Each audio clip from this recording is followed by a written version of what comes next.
কাওয়ালি এখন গান গায়, নাচানাচি করে। এদের একজন আবার রাজশাহী বিশ্ববিদ্যালয়ে আছে, আম্মার নাম করে, সে আবার লুঙ্গি ড্যান্সও মারে। জানি না এগুলি ইসলামী সংস্কৃতির মধ্যে আছে কিনা। আমি চ্যালেঞ্জ দিলাম, আগামীতে যা যা ঘটবে দেখবেন যে জামাত যা করতেছে এনসিপি তাই করতেছে। দেখেন একটা দৃশ্য দেখায়।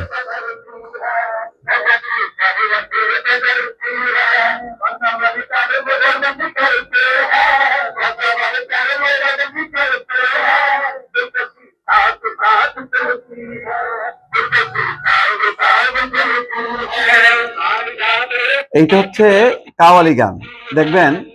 আর এটা হলো আসিফ মাহমুদের কাওয়ালি গান শুনে বৃষ্টির মতো টাকা দিচ্ছে। কাওয়ালি গান বৃষ্টির মতো। এখন দেখবেন কাওয়ালি খুব চলতেছে। ঢাকা বিশ্ববিদ্যালয়ে কারা করে জানেন? ছাত্র শিবির, সাইমুম শিল্প গোষ্ঠী, আর করতেছে এই যে আসিফ মাহমুদ সজীব ভুইয়ারা। আমি বারবার বলি যে দিন যত যাবে আরো পরিষ্কার হবে এই আসিফ মাহমুদ, নাহিদ ইসলাম, তাদের এনসিপি, এটা যে জামাতের একটা অঙ্গ সংগঠন, জামাতের একটা বি টিম, এই ব্যাপারে কোনো সন্দেহ নেই। আমি বারবার বলছি এরা কোনোদিনও জামাত থেকে আলাদা হইতে পারবে না, আলাদা জানান দিতে পারবে না। আজকে দেখেন পার্লামেন্টে ওই নাহিদ ইসলাম বিরোধী দলের চিফ হুইপের দায়িত্ব নিছে। বিরোধী দলের চিফ হুইপের দায়িত্ব, বিরোধী দল দুইটা, একটা হচ্ছে জামাত ইসলাম আর একটা হচ্ছে এনসিপি। এনসিপি তো 6 জন আছে। তো এরকম 6 জন তো 2018 সালে বিএনপির ছিল এবং কাঁপাইছে। রুমিন ফারানা, হারুনুর রশিদ, তারা কাঁপুনি দিছে না? তো আজকে এনসিপির আরো একটা নির্বাচনে বুঝলাম যে তাদের একটা বলছে যে আমাদের তখন জয়ের দরকার, পার্লামেন্টে আমরা না যেতে পারলে কিছু করতে পারবো না। ডক্টর ইউনূসও বলতেছিল যে এনসিপির তরুণরা নির্বাচন করতেছে, তাদেরও কেউ কেউ যাবে পার্লামেন্টে। এখন ইউনূসের কথাই নির্বাচনটা তাদের কিছু পার্লামেন্ট ঢুকে গেছে কিনা আমি বলবো না, তারা নির্বাচিত হয়েই আসছে। নির্বাচনের আগে নাহিদ ইসলাম কি বলছিল যে এটা আমাদের নির্বাচনের কৌশল। যখন দলের তাসনুভা জামিন সহ অনেকে যখন বেরোয় গেল যে যারা নারী নেতৃত্বকে মানে না, সেখানে আমরা কিভাবে এখানে থাকবো, আমাদের তো নমিনেশন দেবে না, নারী নেতৃত্ব তো মানে না। তো সেই এতে যখন কি চলে গেল, আরো অনেকে যখন পদত্যাগ করলো একের পর এক, তখনও কোনো বিকার নেই নাহিদ ইসলামদের। এবং তখন তারা বলল যে এটা আমাদের নির্বাচনের কৌশল, নির্বাচনের পর আমরা আমাদের অবস্থানে যাব। গেল বিরোধী দলের চিফ হুইপের পদটা নিল। বিরোধী দলটা মেইন বিরোধী দল হচ্ছে জামাত ইসলাম। তো জামাত ইসলামের কোন সদস্য চিফ হুইপের দায়িত্ব নেবে বিরোধী দলের, নিলে সে একটা প্রতিমন্ত্রীর মর্যাদা পাবে। কিন্তু দেখেন প্রতিমন্ত্রীর মর্যাদা নিয়ে বিরোধী দলের চিফ হুইপ হইল কে?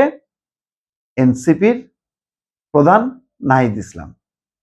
তাহলে আপনি এখানে জামাত আর এনসিপির মধ্যে পার্থক্য আছে কোনো?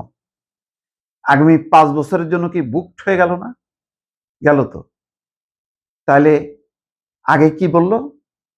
প্রতারণামূলক কথাবার্তা বলল সবাইকে শান্ত করার জন্য।